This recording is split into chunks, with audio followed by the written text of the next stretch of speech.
voltamos o olhar para as projeções econômicas de 2026. E Gustavo Andrade, não é à toa que nós chamamos ele aqui no Meio-Dia em Pauta, Paulo Leite, de duas coisas. Tem o Cavaleiro do Apocalipse, aí eu quero saber se nessas projeções ele vai cavalgar, mas tem também a nossa bússola que nos norteia para os caminhos econômicos de 2026. Já tem aquele ditado, né, Gustavo? O amanhã pertence a Deus. Você sabe que tem uma teoria sobre economistas, que os economistas são aqueles que conseguem contradizer, inclusive, os horóscopos. Essa é uma... Essa é uma verdade real. Concreta. Não, concreta. Mas também tem aquela máxima assim, se as coisas mudam, muda de ideia, né? Também tem essa, né? Diante dessas cartas postas à mesa, Gustavo, o que projetar, quais serão os temas principais, o que investidores e o cidadão brasileiro comum no dia a dia, que está preocupado com o preço de alimentos, transporte, moradia, quais são os temas que vão nortear a economia brasileira neste ano de 2026? Eu acho que, assim, tem essa coisa de que falar sobre o que é estático é fácil. Né? A grande dificuldade é falar sobre o dinamismo das coisas que vão acontecendo. Né? Então, assim, acho que dos principais temas, né, que a gente pode falar com algum quesito de estaticidade, eu quero dizer assim, está mapeado que isso vai acontecer. Né? Eu acho que a primeira coisa que a gente deveria olhar, né, é sobre política monetária. Né? E não é necessariamente a nossa política monetária. Né? É necessariamente até onde vai a política monetária nos Estados Unidos.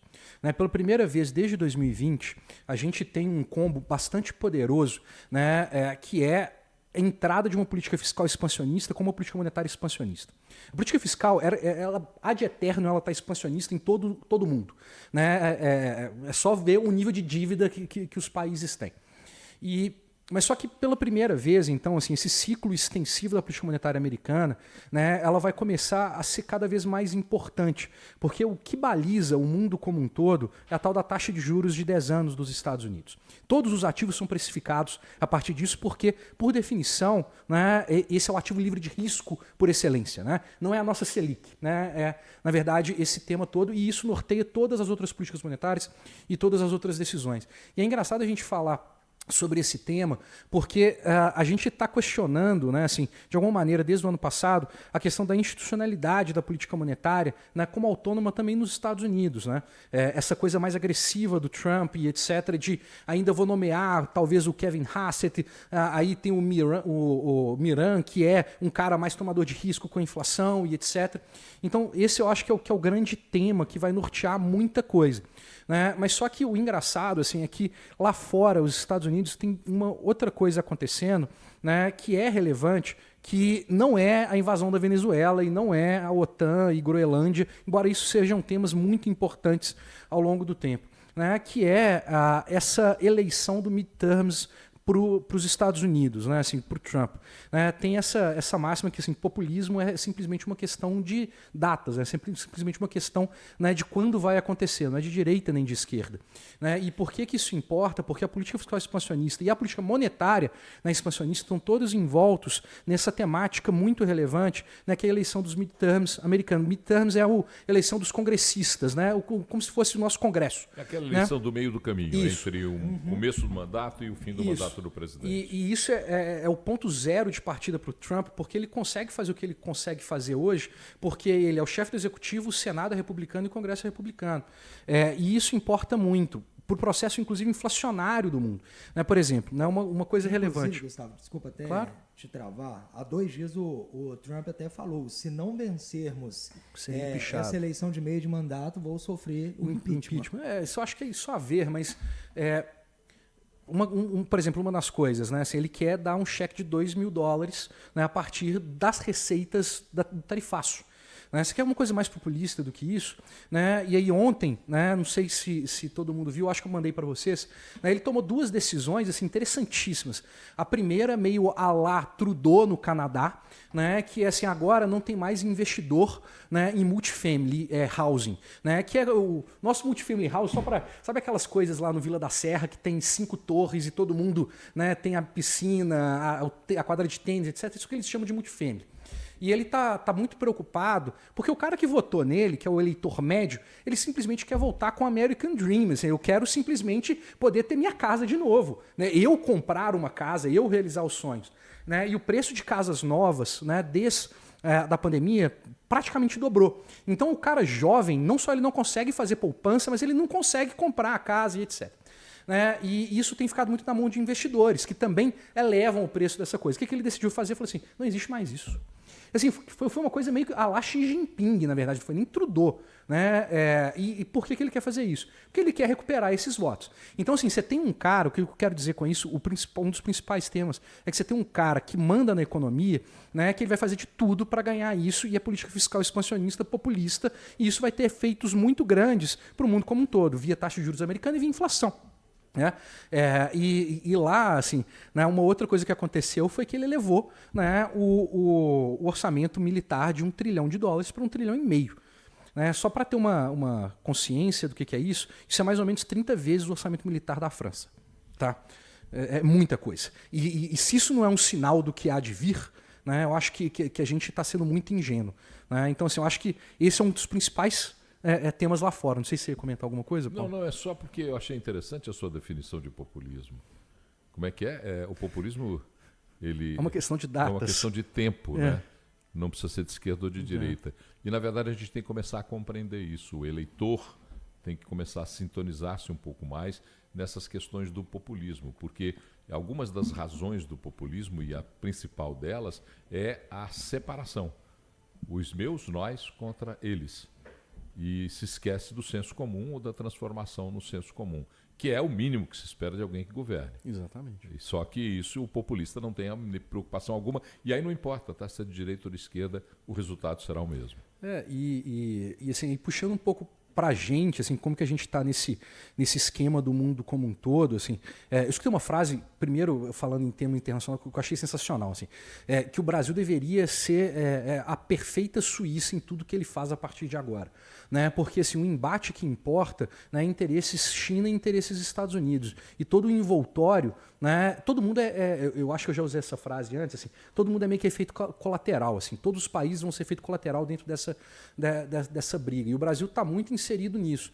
Né? E antes de falar da coisa mais óbvia de todas, que é eleições, né, eu acho que o tema de Brasil que a gente deveria, né, olhar, entre aspas, como talvez sendo o mais importante, vai parecer meio que filosófico, mas eu explico que eu acho que esse ano, né, ao contrário do ano passado, vai ser um ano de convergência entre a volatilidade percebida pelos agentes e a volatilidade realizada nos preços dos ativos, que foi muito separada no ano passado por conta de um vetor específico, que foi o fluxo, né, por tudo que aconteceu nos Estados Unidos, que sobrou dinheiro no mundo, e isso nos ajudou demais.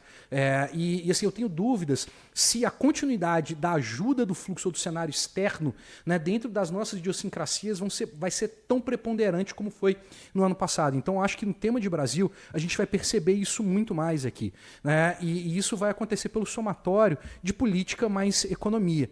Né? E é engraçado, assim, para falar de política, né, a gente deveria ter pelo menos quais são, né, a gente deveria estar falando em março, né, qual é de fato os candidatos e como é que as alianças vão se desenhar e todas essas coisas vão se desenhar. Para não chover no molhado, assim, eu acho que tem duas coisas. O cenário mudou, né, completamente com, né, o Flávio Day, isso mudou automaticamente. Né? O cenário não só mudou por conta dele, né, mas pode se alterar, né, pela condição da economia ao longo do tempo. Mas o fato é, né, assim, a eleição, né, no Brasil ou nas Américas passou a ser muito mais uma eleição de rejeição do que uma eleição de ideias. E a gente está capturado num processo completamente nefasto que a gente não consegue se dissipar desse negócio. Né? E tem duas frases que eu achei muito boas. Uma do Walter Maciel, né, que eu acho que a gente já citou aqui algumas vezes, que é o cara da ZQuest. É um cara super sensato, que ele fala assim, se tivesse alguém que falasse de fiscal e de economia, ele ganhava a eleição. Agora resta saber se vai ter essa pessoa para poder falar desse tipo de coisa e discutir ideias.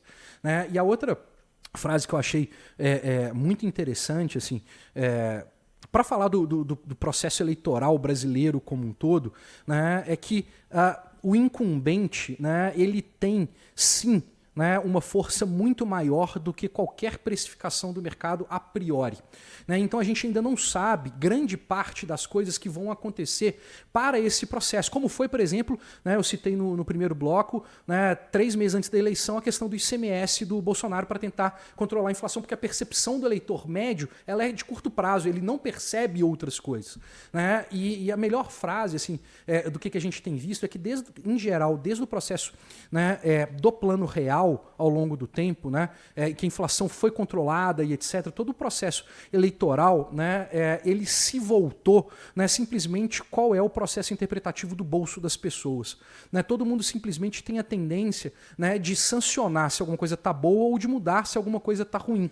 Né? E falar de como que o segundo semestre de Brasil vai ser, isso eu acho que é muito difícil ainda, porque, de novo, né, filme e fotografia são coisas completamente diferentes. Né? Fotografia está lindo, né, 5,2 de desemprego, mas só que, né, assim, a renda, né, não acompanhou a evolução do nível de preços. Né?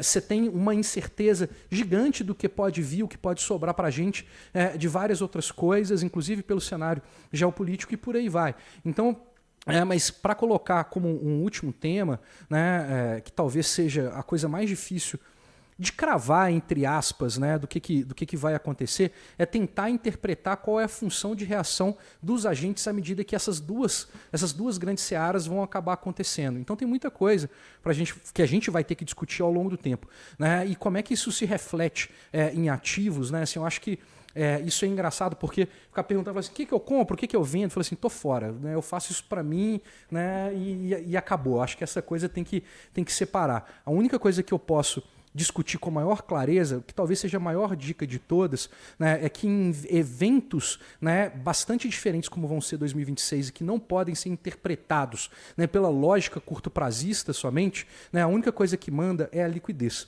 Né, tem a frase famosa, né, que é assim, cash is king, né, o caixa é rei. Né, isso vale para as empresas, para tomar suas decisões, e isso vale para as pessoas físicas nos seus investimentos. Liquidez importa muito. Né, e eu acho que esse ano vai ficar cada vez mais claro o tanto que a possibilidade de maleabilidade, né, para a alocação de ativos vai ficar muito dependente de quem tem caixa. Você falou uma coisa interessante, porque a macroeconomia interessa muito para as mesas de discussão, mas o que tem poder decisório, particularmente na eleição, é o dia a dia, é o dinheiro do supermercado, da padaria, do açougue. Mas uma coisa me chama a atenção quando você fala dos índices de desemprego e os coloca como uma notícia positiva. É claro, ter uma baixa taxa de desemprego é absolutamente positivo. A população economicamente ativa e empregada é muito interessante. Mas 2 coisas têm que ser levadas em consideração. Primeiro, o critério que o IBGE usa. O IBGE coloca quase 92 milhões de pessoas que são beneficiários de qualquer programa assistencial do governo e os consideram ocupados, Isso. O que é pior ainda. Então essa taxa de desemprego deveria ser feita em cálculos reais. A primeira questão é essa. E segundo, a redução da massa salarial, que ninguém bota na discussão. Nós estamos tendo redução da massa salarial. Pô, quer dizer, tá, tudo bem, 5% de desemprego, é isso? 5,3%, né? 5,2%, 5,3%. Tudo bem, mas e a massa salarial que reduz? E os que são beneficiários dos programas assistenciais do governo, que são considerados ocupados e que não impactam nessa relação? Isso tem que ser discutido com mais clareza. O IBGE, a partir da indicação daquele cidadão que está lá como presidente... Marcos Postman. É difícil falar de Marcos Postman, né? Não dá, me desculpe, mas não dá. Não dá qualquer pessoa de mínimo bom senso vai ficar preocupado com essa direção do IBGE. O IBGE ficou hoje a serviço da moderação de dados a favor do governo federal. E aí é muito ruim a gente saber disso.